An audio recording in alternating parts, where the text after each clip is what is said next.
அவர் பாட்டு குடிச்சுக்கிட்டு அவர் நோய் வந்தால் அவர் கௌமியத்தை குடிச்சு சரி பண்ணிக்கிட்டோம். ஒரு விலங்கு விலங்கினுடைய உடல்லையும் குடல்லையும் எத்தனையோ மாறுபாடுகள் இருக்கும். அதை அப்படியே நீ குடிச்சு அதை உனக்கு சரியாகுது அப்படின்னா உனக்கு அந்த விலங்குத்தன்மை இருக்கு, உனக்கு அது ஏற்றுக்கும். எல்லாருக்கும் அது ஏற்றுக்குமா? சில பேருக்கு பாலே ஒத்துக்கிறது இல்லை. ஆனால் நீ முழுக்க முழுக்க பால்லே தான். அதனால தான் கோமாதாங்கிறது எதுக்குன்னா அந்த மாட்டு ரத்தத்தை குடிச்சே வாழ்றதுனால தான் கோமாதான்னு கிடக்குறீங்க. அது மாதிரி கோமியம்ங்கிறது உங்களுக்கு அது ஒத்துக்கும். ஏன்னா விலங்கினத்தன்மை இன்னும் ஆரியர்களுக்கு உடம்புல இருக்குது. இதை வெளியில சொல்லி எல்லாரும் கோமியத்தை குடிச்சு உடம்பு சரியில்லாம போனா யாரு பொறுப்பு? இப்போ அதையே ஆதரிச்சு பிஜேபியோட மூத்த நிர்வாகியான தமிழிசை சவுந்தரராஜன் என்ன சொல்லியிருக்காங்கன்னா, மாட்டு கறியை சாப்பிட்றீங்க, மாட்டு கோமியத்தை குடிக்கிறதுனால என்ன, அது அமிர்த நீர் தானே. இது குடிக்கட்டும், யார் வேண்டான்னா? இது தமிழ்நாட்டினுடைய சாபக்கேடு. இது ஒன்று. அது அமிர்தத்தை குடிக்கட்டும் இல்லை விஷத்தை குடிக்கட்டும். மாட்டுக்கறியை சாப்பிட்றத பற்றி நீ ஏன் பேசுகிற? அவன் ஒன்றை சாப்பிட சொன்னானா? இப்போ மாட்டுக்கறி சாப்பிட்றவன் தமிழிசை சவுந்தரராஜனை மாட்டுக்கறி சாப்பிட சொன்னானா? நீ எதுக்கு இதை வற்புறுத்துற? அவன் இஷ்டத்துக்கு அவன் சாப்பிட்றான், உன் இஷ்டத்துக்கு நீ குடி. அவனையே நீ கம்பல் பண்ணுற? ஒரு மருத்துவரா இருந்து இதை பதிவு பண்ணி மருத்துவரா இருந்தா நீ மருத்துவரா இதை பதிவு பண்ணல, இந்துங்கிற வெறியரா இருந்து பதிவு பண்ற. இதை மருத்துவரா நீ பதிவு பண்ணா அது உலகத்துல எடுபடாது. இப்ப எத்தனை கொரோனா நோயாளிகளை நீ காப்பாத்தின? உன்னை மருத்துவர் நீ ஏத்துக்கிறதுக்கு முதல்ல என்ன மருத்துவர் நீ? உன்னை என்னைக்காவது சொன்னானா மாட்டுக்கறி சாப்பிடு, அதுல நல்ல கொழுப்பு சத்து இருக்குது, அது இருக்குது, இது இருக்குது, நான் எனக்கு நல்லா உடம்பு நல்லா இருக்கு சொன்னானா எவனாவது என்னைக்காவது? நீ ஏன் வற்புறுத்துற? இப்போ அதுலேயும் எத்தனையோ டாக்டர் இருக்கான்ல, மாட்டுக்கறி சாப்பிட்றவன் எத்தனையோ டாக்டர் இருப்பான்ல, எதனா சொல்லியிருக்கானா வெளியே?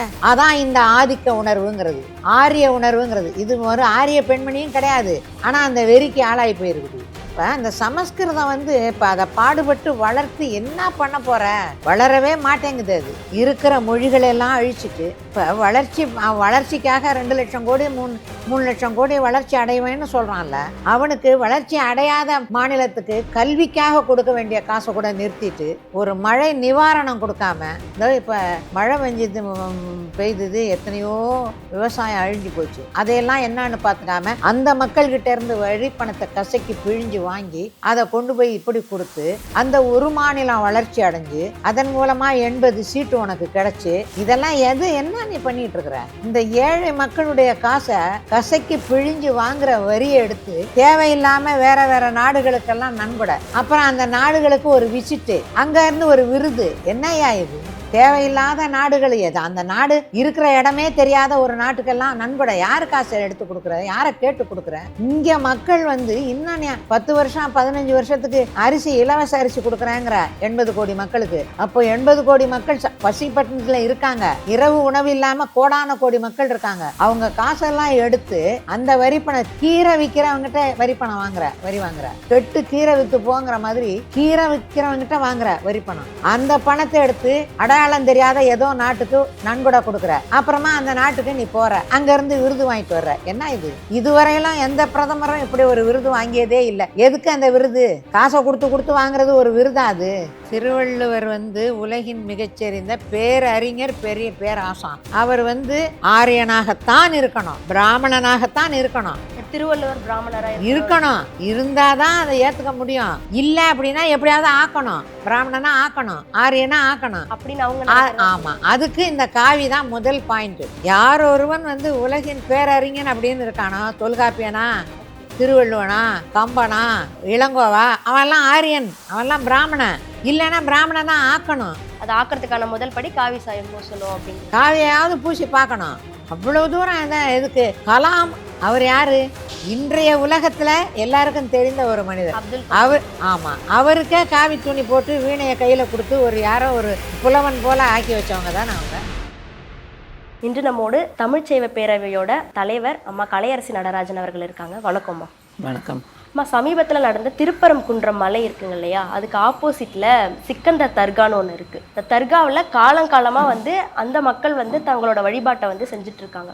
ஆனால் இப்போ என்ன சொல்றாங்க அப்படின்னா, இல்லை நீங்கள் ஆடு மாடுகளை அங்கே பலியிடக்கூடாது, நீங்கள் அந்த வழிபாட்டை பண்ணக்கூடாதுன்னு சொல்லி அந்த மக்களை தடுத்து 2-3 நாளாக பெரும் பிரச்சனையாக ஏற்படுத்தியிருக்காங்க. இது எப்படி பார்க்குறீங்க? மத பிரச்சனை அப்படின்னு சொன்னாக்கா அது வடக்க தோன்றின ஒரு நோய் தமிழகம் வரையிலும் பரவிடுச்சுன்னு அர்த்தம். இல்லை, இந்த அருகாமையில் சைவ கோயில் இருக்கு, அதனால அந்த கோயிலுக்கு இடையூறா அந்த ஆடு பலி இதெல்லாம் பலியிடுறது தவறு அப்படின்னாக்கா அது நிறுத்தப்பட வேண்டிய ஒன்று தான். இல்லம்மா இவ்வளோ நாளா வந்து அதான் இவ்வளோ நாளாக வந்து 600 இப்போ அவங்க வருடங்களா என்ன இது சொல்லுவாங்க அதுக்குன்னா 600 வருஷமாக நடக்குதுன்னா கூட விழிப்புணர்வு இல்லாமல் மக்கள் இருந்தாங்க. இப்போ அவங்களுக்கு விழிப்புணர்வு ஏற்பட்டு போயிடுச்சு. அதனால் இப்போ தடுக்கிறாங்க அப்படின்னு சொல்லுவாங்க. இந்த மத பிரச்சனையை தூண்டுறதுக்காக இந்த மாதிரியெல்லாம் பரவலாக நடந்துக்கிட்டு வருது. இந்தியாவில் பரவலாக இது நடந்துக்கிட்டு வருது. இப்போ சமீப காலமாக இந்த 10 வருஷத்துக்குள்ளே இந்த மாதிரியான நிகழ்ச்சிகள் அங்கங்கே நடந்துக்கிட்டு வருது. அதில் இப்போ இது ஒன்றாக கிளம்பியிருக்கு போல் தெரியுது. அருகாமையில் நம்ம கோயில்களுக்கு திருக்கோயில்களுக்கு அருகாமையில் இது நடக்குது அப்படின்னா நாம் அதை ஏற்றுக்கொள்ள முடியாது. அது பழமையாக இருந்தாலும் சரி, எத்தனையோ ஆண்டுகளுக்கு முன்னால் ஏன்னா உயிர் பலிங்கிறது நமக்கு ஒவ்வாமையானது. அவங்க வீட்டில் அவங்க செய்து சாப்பிட்றாங்க, அது வேற கதை. அது வந்து தர்காக்குள்ளதாம்மா அவங்க பண்றாங்க. அப்படின்னும் போதும் இவங்க வந்து வேண்டாம் அப்படின்னு சொல்றது வந்து எந்த வகையில அது தர்கா உள்ள அவங்க செய்கிறாங்க, அந்த வளாகத்துக்குள்ளே அவங்க செய்கிறாங்கன்னா அதை தடுக்கிறதுக்கு நமக்கு யாருக்கும் உரிமை கிடையாது. வெளியில் வச்சு இப்போ வீதியில் வெளியில் வச்சு அது மாதிரிலாம் செய்கிறாங்க, அல்லது நம்ம கோயிலுக்கு அருகாமையில் வச்சு அது மாதிரி செய்கிறாங்கன்னா அதை தடுக்கலாம். அவங்க கோயில் வளாகத்துக்குள்ளே அவங்க செய்கிறாங்க அப்படின்னா அதை தடுக்கிறதுனா அது மத பிரச்சனையை தூண்டுறதுக்கு தான் அதெல்லாம். இப்போ அந்த அதாவது ஒரு பழமையான ஒரு கொஞ்ச நாளைக்கு முன்னாடி கூட பழனி கோவிலுக்குள்ள இந்து அல்லாதவரும் வரக்கூடாதுன்ற மாதிரி ஒரு இது பண்ண போட்டிருந்தாங்க. இப்போ இது அதான் இப்போ அது மத வெறியை தூண்டி விட்டு இது மாதிரியெல்லாம் நடக்கணும்னு இப்போ நடத்தணும்னு இப்போ முடிவு பண்ணி தானே நடத்திட்டு இருக்காங்க. அதில் அது ஒரு அங்கமாக நான் பார்க்குறேன். அவ்வளோதான். யாரம்மா சொல்றீங்க? யாரோட இதுவால இது நடக்குது? யாருன்னா இப்போ தமிழ்நாட்டில் இல்லை இந்தியாவிலேயே மத பிரச்சனையை கிளப்பிடுறது யார்? ஆர்எஸ்எஸ்ஸு, இந்து முன்னணி, பிஜேபி இவங்க தான் பண்ணுறாங்க. வேறு யார்? நம்ம சாதாரண தமிழ் இயக்கங்களை சேர்ந்தவங்களோ அல்லது பிற அரசியல் கட்சிகளோ அதை செய்கிறது கிடையாது. அதுக்குன்னு உள்ளவங்க அவங்க தான். ஆர்எஸ்எஸ்ஸு, இந்து முன்னணி, விஸ்வ இந்து பரிஷத்து, கல்யாண் மஞ்சு, இது பிஜேபி அவங்க ஒரு பெரிய ஒரு இது இருக்குது இல்லை, அவங்க செய்கிற வேலை தான் இது. அவங்க தூண்டுதலின் பேர் நடக்குது. அவங்க தூண்டுதலின் பேர்லாம் நடக்குது. இப்போ வடக்க வந்து பல இடங்கள்ல நடக்குது. தமிழ்நாட்டில் ஒவ்வொரு இடமா அப்படி செய்துட்டு வருவாங்க. இதற்கு வந்து ஆந்திராவில் இப்போ பவன் கல்யாண் மாதிரி உள்ள ஆட்கள்லாம் பெரிய ஆதரவு கொடுக்குறாங்க. இந்த மாதிரியான நிகழ்வுகளுக்கு பெரிய ஆதரவு கொடுக்குறாங்க. மத பிரச்சனைகளுக்கு ஆதரவு கொடுக்குறாரு. பவன் கல்யாண் ஆதரவு கொடுக்குறாரு. இவர் அந்த ரெட்டி ஒருத்தர் இருக்காரு இந்த தெலுங்கானாவில், ரேவந்த் ரெட்டி. ஆமாம், இவங்கெல்லாம் வந்து சனாதனம் மற்றும் இந்து ஆரியம் இதுக்கெல்லாம் ஆதரவு கொடுக்குறவங்க. அவங்கெல்லாம் கொடுக்குறாங்க. இதே ஆர்எஸ்எஸ்ல இருக்கிற அதோட இயக்குனர் அப்படின்னு பார்த்தீங்கன்னா மோகன் பகவத் வந்து என்ன சொல்லியிருக்காருன்னா, அயோத்தி ராமர் கோயில் கட்டப்பட்ட அந்த நாளில் தான் வந்து எங்களுக்கு சுதந்திர நாளாக வந்து நாங்கள் வந்து சொல்ல போகிறோம், அதுதான் வந்து உண்மையான சுதந்திர நாள் அப்படின்ற மாதிரி சொல்லியிருக்காரு. இது எப்படி பார்க்குறீங்க? சொல்லுவார், அவருடைய ஒரு விருப்பம். அவர் சொல்கிறாரு, ராமன்கிற அந்த ஒரு மனிதர் வாழ்ந்த காலத்தில் ஆரியர்களை தலை மேலே வச்சுருந்தார். அதனால தான் ராமரை அவங்க கடவுளாக கொண்டாடுறாங்க. ராமர் கடவுள் கிடையாதுல்ல, ஒரு மனிதன், ஒரு அரசன் தானே. அவங்க கடவுளாக ஏன் கொண்டாடுறாங்கன்னா, ஆரியர்களை, பிராமணர்னு சொல்லப்பட்ட ஆரியர்களை யாரெல்லாம் கொண்டாடுறாங்களோ அவங்கள வந்து பெரிய இடத்துக்கு உயர்த்துவாங்க. ஆரியர்களை கொண்டாடினால், ஆரியர்களுக்கு வேண்டியதெல்லாம் செய்து கொடுத்தால் அவங்கள கொண்டாடுவாங்க. ஆரியர்கள் தவறு செய்கிறாங்கன்னு ஆரியர்களை எதிர்த்தா அதை எதிர்க்கிறவனை அழிப்பாங்க. அவனை சூத்ரன்னு சொல்லுவாங்க, அரக்கன்னு சொல்லுவாங்க. அவன் வந்து அழிக்கணும் அவனன்னு சொல்லுவாங்க. மாபலி சக்கரவர்த்தி அழிச்சாங்க, சிபி அரசனை அழிச்சாங்க. அவங்கெல்லாம் ஒரு தவறுமே செய்யலை, நல்லவர்களாக வாழ்ந்தாங்க. அப்படி நல்லவர்களாக வாழ்ந்து நல்லவர்கள்னு யாருன்னா பேர் எடுத்தா அவன் யாருன்னு பார்ப்பாங்க. அவன் ஒரு கால் ஆரிய பிராமணனாக இருந்தால் ஆமாம் அவன் நல்லவன்னு சொல்லுவாங்க. பிறன் அப்படின்னு இருந்தாக்க அவன் அரக்கன், அவன் இவனுக்கு கெடுதலாக பேசுகிறான், அவனுக்கு கெடுதலாக பேசுகிறான், அவனை அழிக்கணும். அது வரலாற்றையும் அவங்களுடைய புராணங்களே எடுத்து பார்த்தா கூட அது நமக்கு தெளிவாக தெரியும். அதனால் மகாபாரதம், ராமாயணம் அதான், ஆமாம், அந்த புராணங்களை எடுத்து பார்த்தாலே தெரியும். ஒரு தவறுமே செய்யாமல் ஒருவன் நல்லவனாக வாழ்ந்தான்னா அவனை பிடிக்காது, இவங்களை கொண்டாடணும். இவங்களை கொண்டாடினா ஓகே, இல்லை அப்படின்னா அவன் அழிஞ்சிடணும். ஏகலைவனோட கதையில கூட அப்படித்தான். அதனால் அவங்களுக்கு வந்து இது அயோத்தி ராமர் கோயில் கட்டினது ஏன் சுதந்திர நாள்னா, ராமன் வந்து ஆரியர்களுக்கு அவ்வளோ சுதந்திரம் கொடுத்துருந்தான். அதனால் ராமனை கொண்டாடுறாங்க. ராமனுடைய கோயிலை கட்டணுன்னு அதை இப்போ கொண்டாடுறாங்க, அவ்வளோதான். இதே ஆர்எஸ்எஸ் பிஜேபி என்ன பண்றாங்க அப்படின்னா திருவள்ளுவருக்கு காவி சாயம் பூசுறாங்க. சமீபத்துல திருவள்ளுவர் தினத்துக்கு கூட காவி சாயம் பூசி திருவள்ளுவர் வந்து உலகின் மிகச்சிறந்த பெரிய பேரறிஞர், பெரிய பேராசான். அவர் வந்து ஆரியனாகத்தான் இருக்கணும், பிராமணனாகத்தான் இருக்கணும். திருவள்ளுவர் பிராமணரா இருக்கணும், இருந்தாதான் அதை ஏற்றுக்க முடியும். இல்லை அப்படின்னா எப்படியாவது ஆக்கணும், பிராமணனா ஆக்கணும், ஆரியனா ஆக்கணும் அப்படின்னு அவங்க ஆமாம். அதுக்கு இந்த காவி தான் முதல் பாயிண்ட்டு. ஓகே, அவங்களுக்கு இதை வந்து ஸ்டார்ட் பண்றதுக்கு அதாவது யார் ஒருவன் வந்து உலகின் பேரறிஞன் அப்படின்னு இருக்கானோ, தொல்காப்பியனா, திருவள்ளுவனா, கம்பனா, இளங்கோவா, அவன்லாம் ஆரியன், அவன்லாம் பிராமணன். இல்லைன்னா பிராமணனா ஆக்கணும். அது ஆக்கிறதுக்கான முதல் படி காவி சாயம் பூசணும் அப்படிங்கிற காவியாவது பூசி பார்க்கணும். அவ்வளோ தூரம் அதான். எதுக்கு? கலாம் அவர் யாரு? இன்றைய உலகத்துல எல்லாருக்கும் தெரிந்த ஒரு மனிதர் அப்துல் அவர். ஆமா, அவருக்கே காவி துணி போட்டு வீணையை கையில கொடுத்து ஒரு யாரோ ஒரு புலவன் போல ஆக்கி வச்சவங்க தானே அவங்க. அம்பேத்கருக்கும் கூட இப்ப காவி சாயம் அது அவர்களுக்கு வந்து அவர் அந்த அந்த இனத்தை, தன் இனத்தை தவிர வேற எந்த இனத்துலையும் யாரும் அறிஞனாகவோ நல்லவனாகவோ வல்லவனாகவோ வாழவே கூடாது, வாழ மாட்டான். இப்ப அறிஞரா இருந்தா ஆரியனா மாத்துறதுக்கான சூழ்ச்சியா நடக்குதுன்னு சொன்னீங்க. அப்ப அம்பேத்கருக்கான காவி சாயம் பூசுறது எதனால அப்படின்னு நினைக்கிறீங்கம்மா?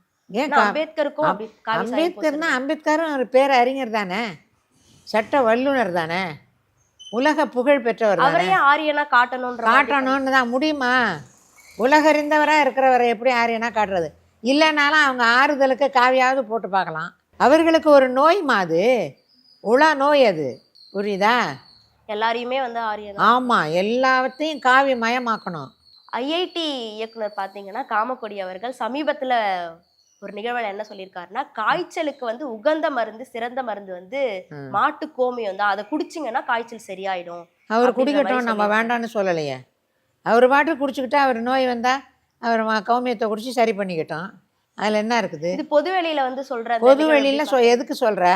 தமிழர்களுக்கெல்லாம் அதெல்லாம் ஒத்துக்காது. ஏன்னா அது அறிவியல் பூர்வமா வந்து அதுல நிறைய பாக்டீரியல் இன்ஃபெக்ஷன்லாம் இருக்குது அப்படின்ற மாதிரி பல தரவுகள் வந்து சொல்லப்படுது. அதாவது அதுல வந்து பல கிருமியை அழிக்கக்கூடிய தன்மையும் இருக்குது, இல்லாம இல்லை. அதனால தான் வீடுகளில் அந்த காலத்தில் பசு சாணத்தில் வீடு மெழுகுவாங்க, அந்த கோமியத்தை தெளித்து விடுவாங்க. இதெல்லாம் அது நடக்குது. ஆனால் அது வயிற்றுக்குள்ளே போகிற, அதாவது இப்போ மலம் ஜலம் ரெண்டும் ஒரே தன்மை, ஏறத்தாழ ஒரே தன்மை உடையது தான். கழிவுகளை வெளியே அனுப்புது. ஒரு விலங்கினுடைய உடல்லையும் குடல்லையும் எத்தனையோ மாறுபாடுகள் இருக்கும். அதை வந்து அப்படியே நீ குடிச்சு அதை உனக்கு சரியாகுது அப்படின்னா உனக்கு அந்த விலங்குத்தன்மை இருக்குது, உனக்கு அது ஏற்றுக்கும். எல்லாருக்கும் அது ஏற்றுக்குமா? உனக்கு விலங்குத்தன்மை இருப்பதனால அது உனக்கு ஏற்றுக்கு. சில பேருக்கு பாலே ஒத்துக்கிறது இல்லை, சிலருக்கு பாலே ஆகிறது இல்லை. ஆனால் நீ முழுக்க முழுக்க பாலே தான். அதனால தான் கோமாதாங்கிறது எதுக்குன்னா, அந்த மாட்டு ரத்தத்தை குடிச்சே வாழ்கிறதுனால தான் கோமாதான்னு கிடக்குறீங்க. அது மாதிரி கோமியங்கிறது உங்களுக்கு அது ஒத்துக்கும். ஏன்னா விலங்கினத்தன்மை இன்னும் ஆரியர்களுக்கு உடம்புல இருக்குது, அதனால் அவங்களுக்கு ஒத்துக்கும். எல்லாருக்கும் அது ஒத்துக்காது. அதனால் இதை வெளியில் சொல்லி எல்லாரும் கோமியத்தை குடித்து உடம்பு சரியில்லாமல் போனால் யார் பொறுப்பு? அவங்க வந்து இன்னொரு விஷயம் என்ன சொல்றாங்கன்னா, இது வெளிநாடுகள்ல வந்து இதை வந்து ஆதாரபூர்வமா வந்து சொல்லியிருக்காங்க, ஆராய்ச்சி பண்ணியிருக்காங்க, பண்ணட்டும். வெளிநாட்டில் சொல்லிட்டா அதை உடனே கையில் எடுத்துக்கணுமா என்ன? வெளிநாட்டில இருந்து தான் புது புது நோயெல்லாம் உலகத்துக்கே பரவுது, இந்தியாவுக்கு பரவுது. ஆனால் அதுக்கு ஆதாரம்னு சொல்லியிருக்காங்க, அந்த ஆதாரத்தை அவங்க இன்னும் காட்டணும். ஆதாரத்தையே காட்டினா கூட எல்லாருக்கும் ஒத்துக்காதுங்கிறேன். நீ ஏன் அதுக்கு கடந்து அல்லாடி கிடக்குற? உனக்கு அது ஒத்துக்குதான், நீ சாப்பிடு. உன்னுடைய இனத்துக்கு அது ஒத்துக்குதான், சாப்பிடு. அதோட இது கோமியம் குடிக்கிறது வடவர்களுக்கு பழக்கம், ஆரியர்களுக்கு பழக்கம், இந்துக்கள்னு சொல்லப்பட்டவங்களுக்கு அது பழக்கமாக இருக்கலாம். எல்லாருக்கும் அது ஒத்துக்காது. ஏன்னா விலங்கினத்தன்மை அந்த உடம்புல இருந்தால் தான் அது ஒத்துக்கும். விலங்கினத்தன்மை இல்லை அப்படின்னாக்கா அது ஒத்துக்காது. அவர்களுக்கு மனதிலையும் விலங்கினத்தன்மை இருக்குது, உடம்புலையும் அது இருக்கும். எதன் அடிப்படையில் சொல்கிறீங்க? ஏன்னா அவங்களுடைய நடைமுறை, அவங்களுடைய அறிவு செயல்கள், அவங்களுடைய நடத்தைகள் அப்படி இருக்குது இல்லை. அதனால விலங்கினத்தன்மை அவங்களுக்கு இருக்கும், அதனால அது ஒத்துக்கும். தாங்கள் தான் மிகவும் அறிவானவர்கள் அப்படின்ற மாதிரி பல இடங்கள்ல பதிவு செய்யறாங்க. அப்ப விலங்கின தன்மை இருக்கிறவங்களா அறிவானவர்கள் அப்படின்னு சொல்ல முடியும்? விலங்கினத்தன்மைன்னா அவங்க தானே அவங்கள சொல்லிக்கிறாங்க, நாங்கள் தான் அறிவாளின்னு. ம். எல்லாரும் சொல்லலையே, அவங்க தான் சொல்லிக்கிறாங்க. சொல்லிக்கிட்டு அதற்காக மற்றவர்களை அழிக்கிறாங்க. அப்போ அது விலங்கினத்தன்மை தானே. ஓகே, மற்றவர்களை மற்றவர்களை அழிக்கணும்னு எப்போ வந்து இப்போ நாட்டில் ஏழைகளே இருக்கக்கூடாது அப்படின்னா ஒரு அரசன் என்ன பண்ணணும்? ஏழைகள் வாழ்வுக்கு ஆதாரத்தை தேடி கொடுக்கணும். ஏழைகள் வாழ்வாதாரத்தை அழித்து ஏழ்மையை ஒழிக்கிறான் ஒருத்தன்னா அவன் விலங்கு தானே. ஏழைகளுடைய வாழ்வாதாரத்தையும் அழிச்சு ஏழைகளை ஒழிக்கிறான்னா அது ஏழ்மையை ஒழிப்பதாது. ஏழைகள் என்று சொல்லப்பட்ட மனிதர்களை ஒழிப்பதல்லவா. அந்த விலங்குத்தன்மை இருக்குது அப்படின்னா அவன் யார்? அவன் அவர்களுக்கு இதெல்லாம் ஒத்துக்கும், எல்லாருக்கும் ஒத்துக்காது. ஒரு குழந்தை பூனை குட்டி போட்டிருக்குன்னா அந்த பூனை குட்டி அப்படியே அந்த குழந்தை எப்படி கையாளுது? அது பூ போல கையாளும். அதுதான் மனிதத்தன்மை. குழந்தையா இருக்கையில் அது மனிதத்தன்மை. அந்த மனுஷன் கொஞ்சம் வளர்ந்தவன் அந்த பூனையை பார்த்து அருவருப்பு அடைஞ்சு அந்த பூனையை கொல்றான் அப்படின்னா அது என்ன தன்மை? அது விலங்கின தன்மை. அது மாதிரி தான் ஏழ்மையை ஒழிப்பது வேற, ஏழைகளை ஒழிப்பது வேற. இப்போ நம்ம நாட்டில் என்ன நடந்துக்கிட்டு இருக்கு? ஏழைகளை ஒழிப்பதற்கான முயற்சி நடந்துக்கிட்டு இருக்குது. இதெல்லாம் விலங்குத்தன்மை தானே. இப்போ அதையே ஆதரிச்சு பிஜேபியோட மூத்த நிர்வாகியான தமிழிசை சவுந்தரராஜன் என்ன சொல்லியிருக்காங்கன்னா, மாட்டு கறியை சாப்பிட்றீங்க, மாட்டு கோமியத்தை குடிக்கிறதுனால என்ன, அது அமிர்த நீர் தானே அப்படின்ற மாதிரி சொல்லியிருக்காங்க. இது எப்படி பார்க்குறீங்க? இது குடிக்கட்டும், யார் வேண்டான்னா. இது தமிழ்நாட்டினுடைய சாபக்கேடு. இது ஒன்று. அது அமிர்தத்தை குடிக்கட்டும் இல்லை விஷத்தை குடிக்கட்டும். மாட்டுக்கறியை சாப்பிட்றத பற்றி நீ ஏன் பேசுகிற? அவன் உன்னை சாப்பிட சொன்னானா? இப்போ மாட்டுக்கறி சாப்பிட்றவன் தமிழிசை சவுந்தரராஜனை மாட்டுக்கறி சாப்பிட சொன்னானா? நீ எதுக்கு இதை வற்புறுத்துற?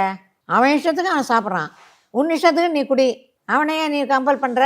ஒரு மருத்துவராக இருந்து இதை பதிவு பண்ணிருக்க. மருத்துவராக இருந்தால் நீ வந்து மருத்துவராக இதை பதிவு பண்ணலை, இந்துங்கிற வெறியராக இருந்து பதிவு பண்ணுற. இதை மருத்துவராக நீ பதிவு பண்ணால் அது உலகத்தில் எடுபடாது.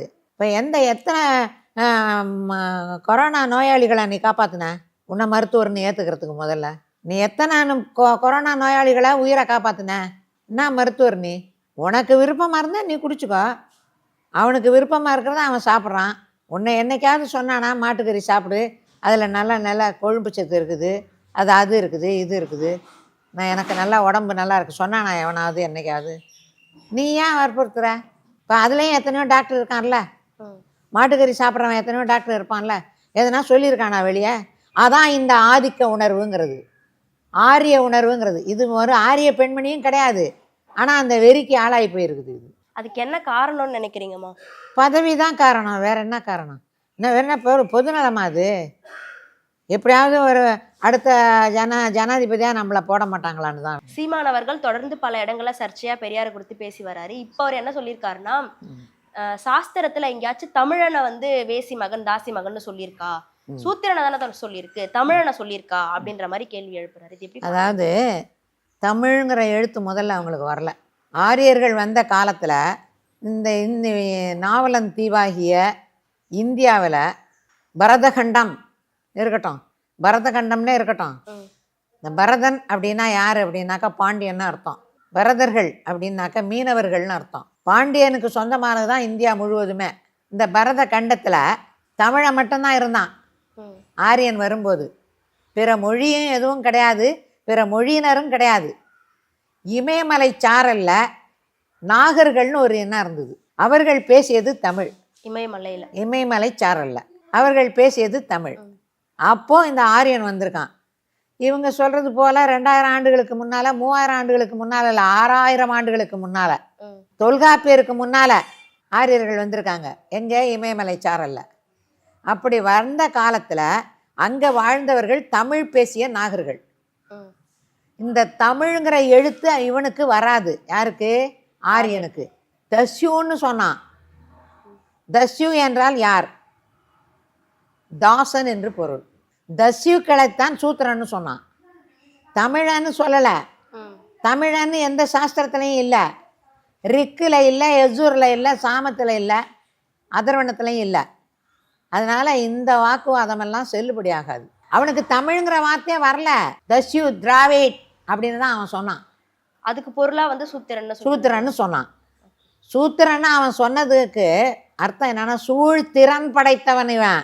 சூத்திரன் அப்படிங்கிற சொல்லுக்கு சூழ்திறன் படைத்தவன். இவனை வந்து கிட்ட சேர்த்தோம்னா நம்மளை காலி பண்ணிடுவான்னு அவன் நினச்சான்.